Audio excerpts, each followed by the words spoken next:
Hey everybody, it's Larry Steinhouse, and this is the Larry Steinhouse Show. We are back again doing some more cool stuff. We're going to be talking to some cool people all afternoon, and here we are. We are here with my good friend and student, Todd Radus. Todd Radus is like such a cool guy. I like Todd. Todd's got so much stuff going on that I don't even know if I can properly introduce him. So I actually think that I'm not going to introduce him. I'll tell you why I'm not going to introduce you, Todd.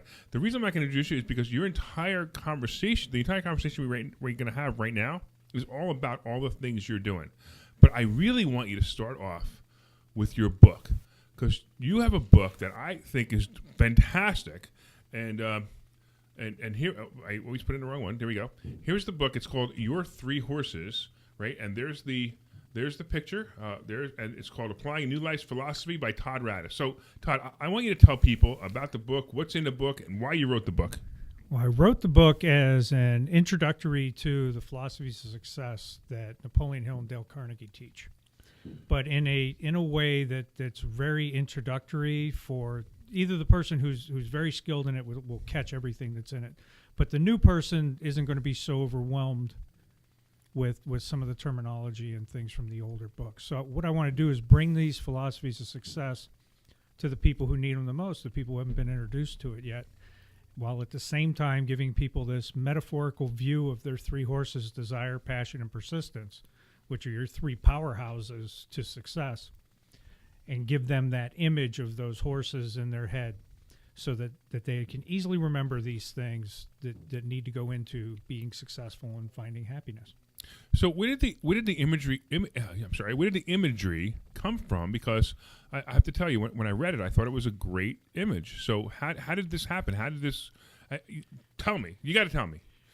Oh wow. Okay. Well, actually, I was writing another book, which was on the philosophies also, but I kept meditating at night before I went to bed on... Which is a Napoleon Hill thing to do, by the way. Yeah, it's exactly where I got it. Which is kind of cool, right? Okay. Yeah, exactly where I got it. That I needed an inspiration for something for the book. And the next day I was talking to a coaching student and literally came out of my mouth, well, you're not applying your three horses. You can't expect to get anywhere. And it caught me.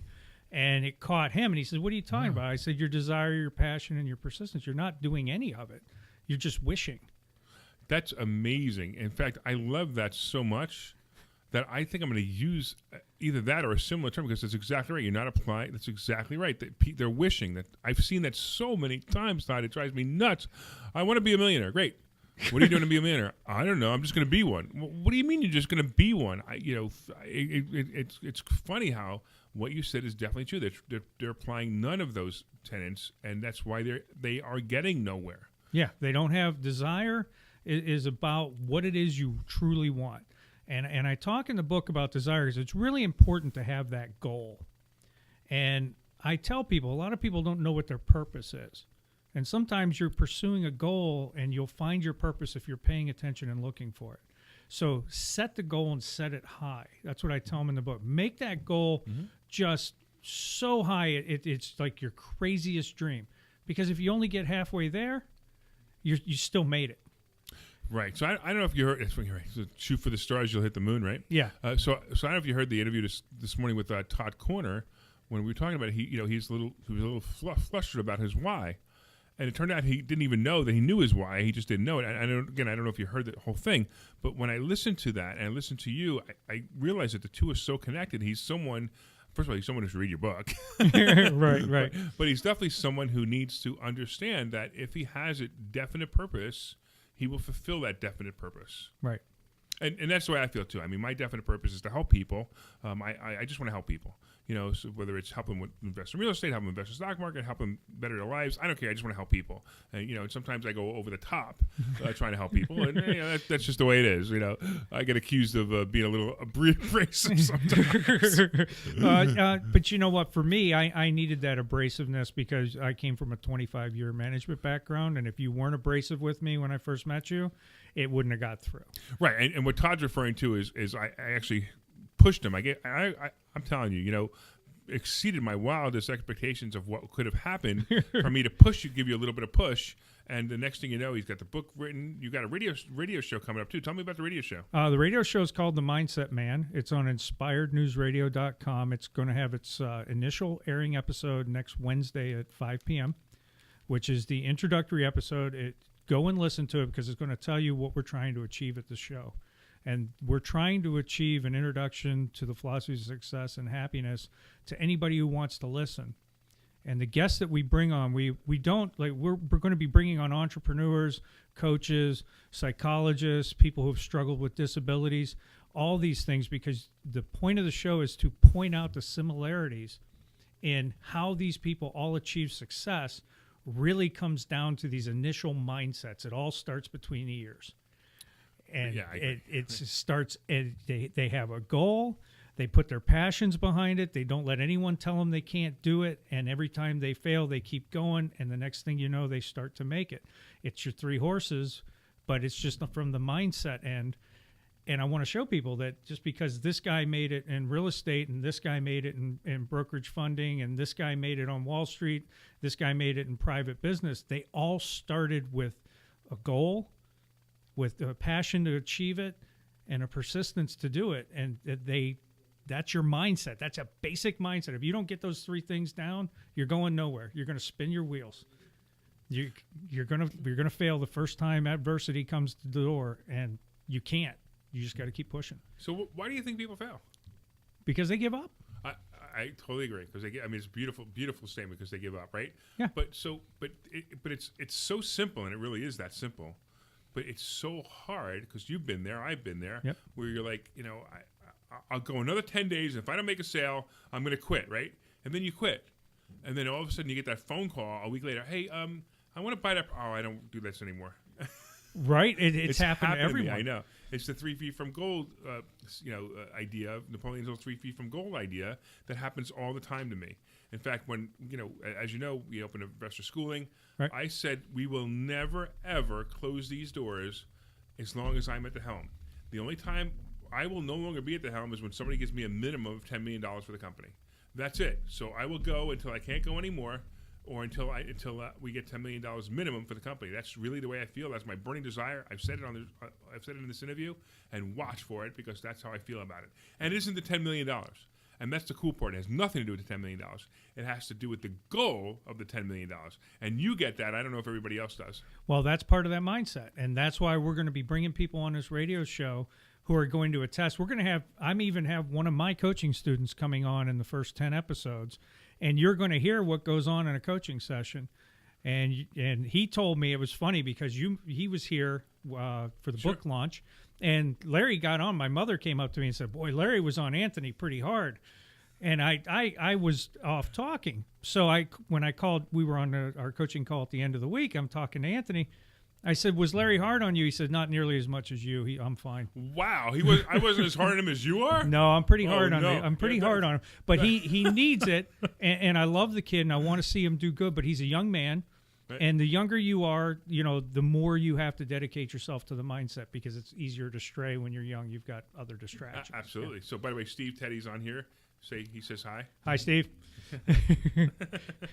Yeah, if anybody has any questions, please feel free to talk about them. What else do you have going on? Because you got a bunch of exciting things going on. I don't see you as much anymore.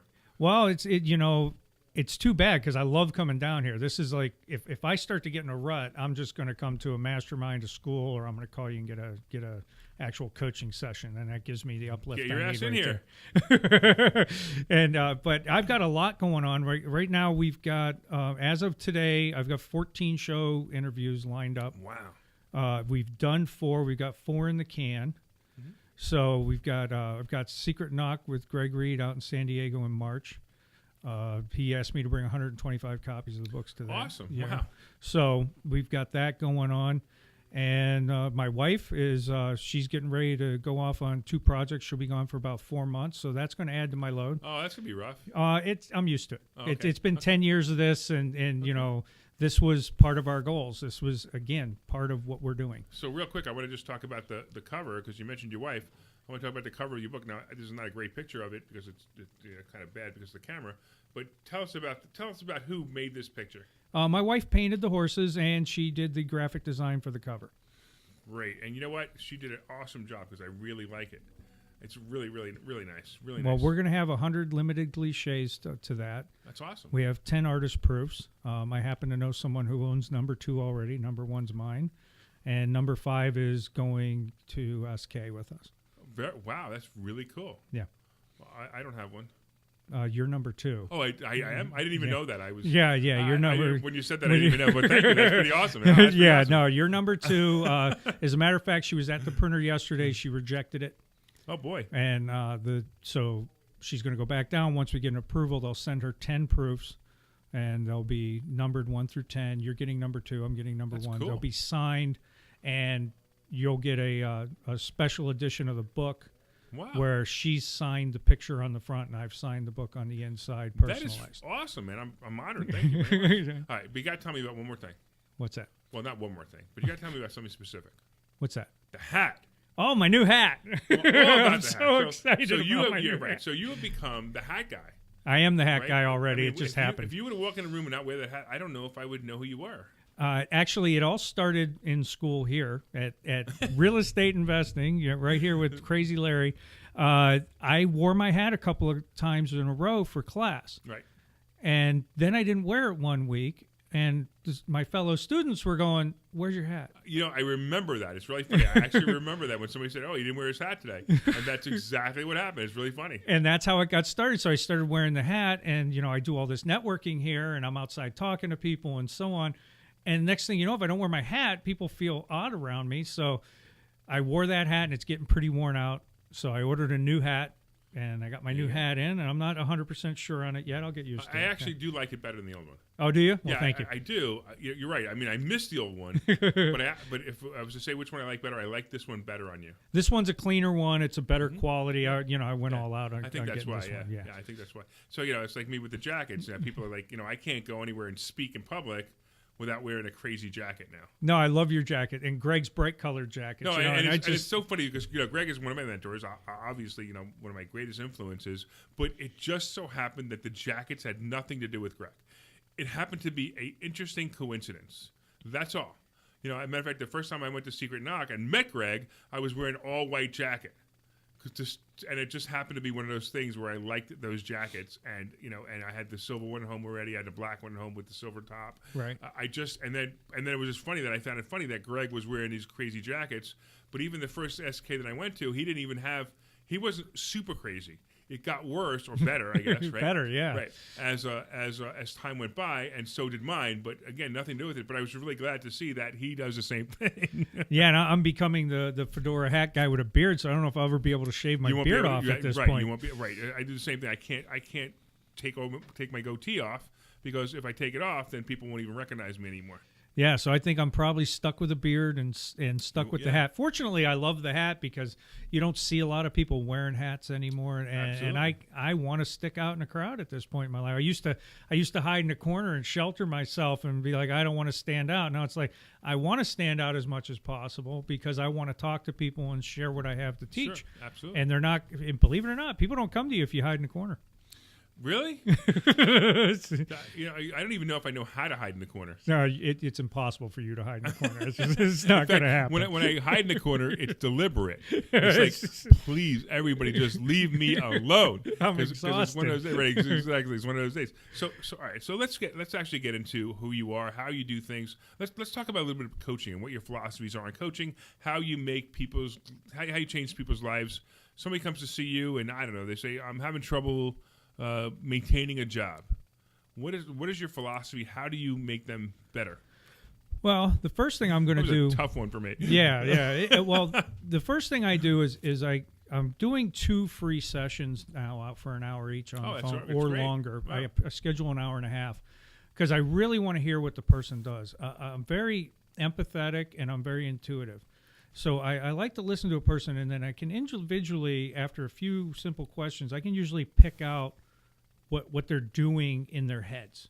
Mm-hmm. And that's what I try to do. I try to find out what that limiting belief is that they have in their heads, or that fear mindset. I mean, it's almost always right out of the bat you're gonna see a fear and a limiting belief. I agree.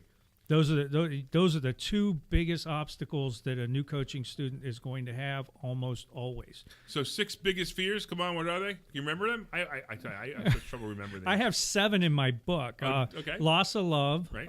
Loss, fear of illness. What are we at? 3? God, because I don't embrace fear anymore, so I've got to look them up. Isn't that funny, right? Exactly, right? You know? Yeah. It's a financial fear. What is it? Fear of poverty. Fear of poverty. Right. Yep. Fear of hunger. Fear of. not fear of hunger. No, it's not fear of hunger. Is the same as fear of hunger. There's fear of poverty, and then there's my God. I know it's the same thing. I have trouble remembering them for the same fear of someone liking you. What's it liking you? But what is it? Acceptance. Fear. Yeah. Fear of not being accepted. Fear of rejection. Right. Yeah. Right. Exactly. Fear of right, rejection right. and so on. Right. So actually, that's why I created in the book, and I know you caught it. The 3 basic fears, which are instinctual, and the fear that you're taught. It's an imposed fear, and then imaginary. And that imaginary one's the most dangerous one. So what is? I know that's true. So what are some of the fears that you have that you would consider imaginary? I don't have them anymore. That's great. I used to have a lot of them. Talk about when you overcame. The biggest one, the biggest imaginary fear that I had is like I'm not going to get my bills paid. A lot of people have jobs, they have paychecks coming in, and they're still worried about next month's bills. Well, whatever you did last month, you're going to do again this month, and you're doing it again next month, and you're embracing this imaginary fear that something's going to happen between now and then to change it.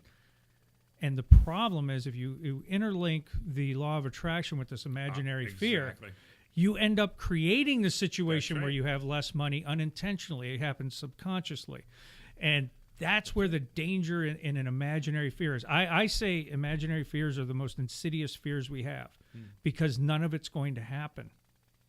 So how does somebody overcome an imaginary fear? They have to face the fact that they're having imaginary fears, that their fears aren't based in anything in reality. And people will go, oh, it's a reality. I have bills next month. Well, that's the idea you have to let go of. Right. Instead of focusing on not having money for the bills, you have to focus on generating the income for having the bills, and you'll have it. And that's one of the hardest things to do, is to let go of that false security of a job, and that you can create more abundance on your own. But if you have a job, you can still create abundance on the side. Today they call it a side hustle.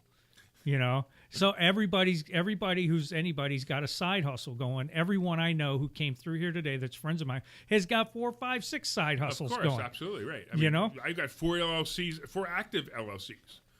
Yeah, I have 3 LLCs, and then I've got the multi-level marketing, the radio show, the book. We had Eric in here earlier. Yeah, Eric's a powerhouse. The man's an animal when it comes to this stuff. But it's his attitude. He just knows he can do it. It's in his head. That's right. And if you can get around a person like Eric, you will start to behave like Eric.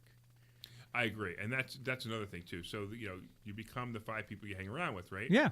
So this is always an interesting statement. So, and I think about this. I become the 5 people I hang around with, and I really believe it's true because I find it funny that, number one, so let's talk about some interesting coincidences, right? So just the Greg Reed jacket coincidence. Yeah. I mean, it was a coincidence that he's all into that and I'm all into that. So now I hang around Greg Reed, but how odd is it that we both had that jacket thing going on? Mm-hmm. One of the things that absolutely fascinates me is my wholesaling business called EZ, the letter E, the letter Z, Out Real Estate. That's the name of I bought this website 4 years ago. My partner happens to be Evan Zaremba. So that makes total sense, right? That the website's called EZ Out Real Estate, right? Right. Except I bought the website 4 years before I met him. Yeah.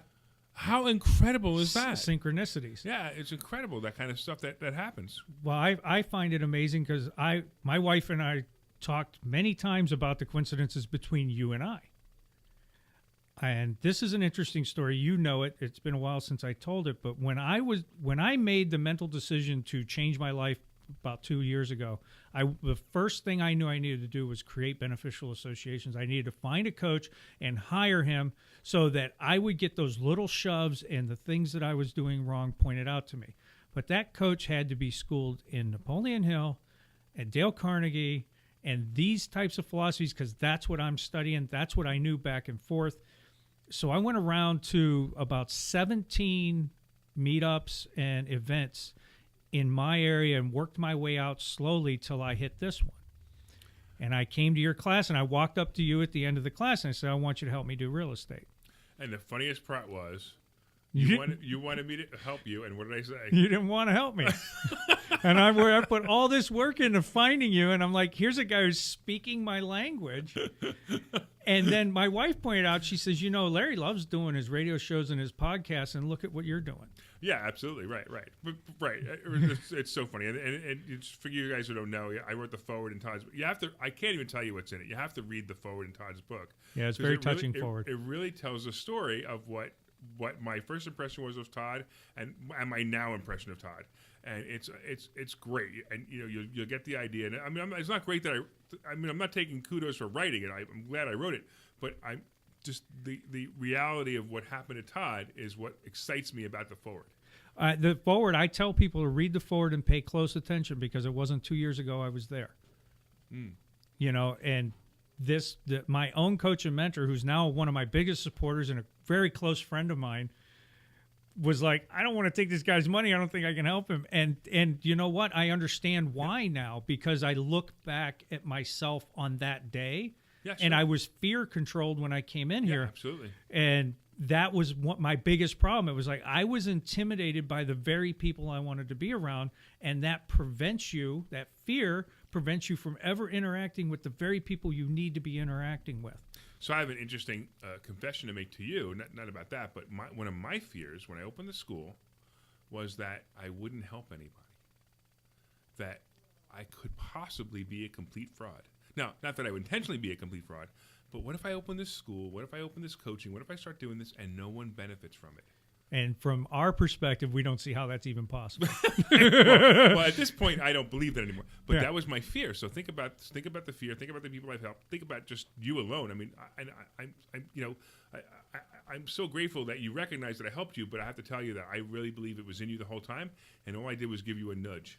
Well, it was there, and I knew it was there, but I also knew that I wasn't around the right people to bring it out. Mm-hmm. I knew that in my heart, and that's why I was on such a search. But when I came here and you talked about picking up pennies and 3 feet from gold, right. I'm like, oh, my God, he's reading all the books I'm reading. I found my guy, and he's teaching it right here.